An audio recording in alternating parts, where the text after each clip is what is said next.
The US president may be enjoying a warm welcome from officials on his African tour.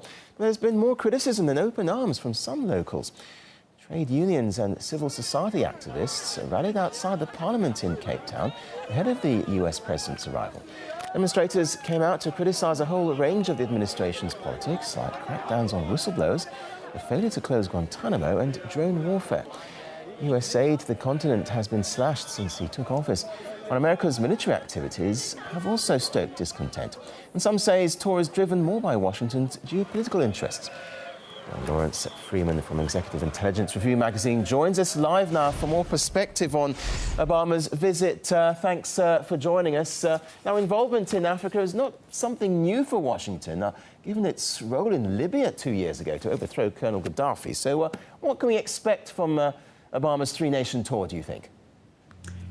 There's not going to be much accomplished. The purpose of the trip is not to help the African people, to help develop these African nations. This is a very calculated, glorified public relations tour to 3 countries. And most people in Africa are going to realize, and do realize already, that this country is doing nothing to help their continent. And what they do know is that the overthrow of Colonel Gaddafi, led by Obama and NATO, has been a catastrophe for North and West Africa in supporting various elements that have now allowed the destabilization of many of these countries, especially with the arms and the flow of the Tuaregs and terrorists coming out of Libya.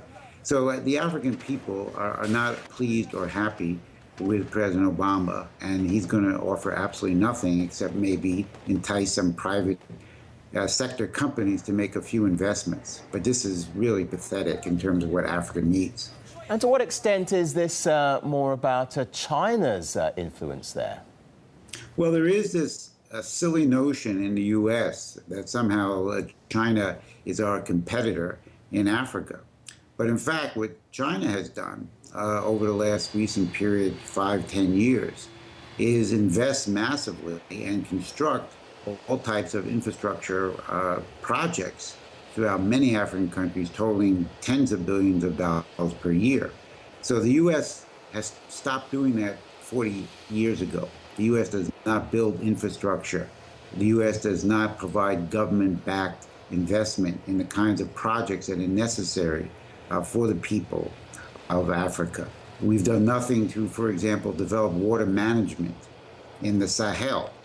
We've done nothing to develop the agricultural capability of these regions. And therefore, you have the spread of terrorism. You have the spread of insurgency because you have these alienated youths who see no future because their economies are dying. In fact, Obama's done less than George Bush and less than Bill Clinton, even though he's called the son of Africa. So he has a record of failure, and in fact, he's been supporting destabilization, such as the overthrow of Gaddafi, which has actually worsened the conditions throughout Africa. And in terms of visits, I mean, he had one brief visit to Ghana in 2009, and now this short tour. Why only that? Why not more?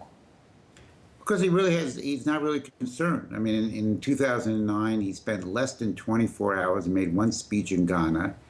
Here he's visiting 3 countries, Senegal, South Africa, and Tanzania.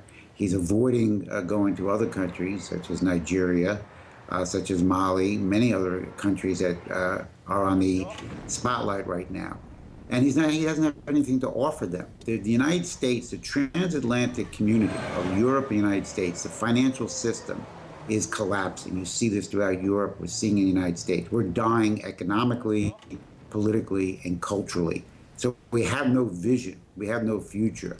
Obama cares nothing about the welfare of the African people, as he cares nothing about the welfare of people in the United States. And in fact, he's supporting a British policy of genocide throughout Africa by allowing these destabilizations and allowing hunger and shortages of food and medicine to kill Africans in large numbers. And this is something that could be corrected and changed if we had a policy to do that.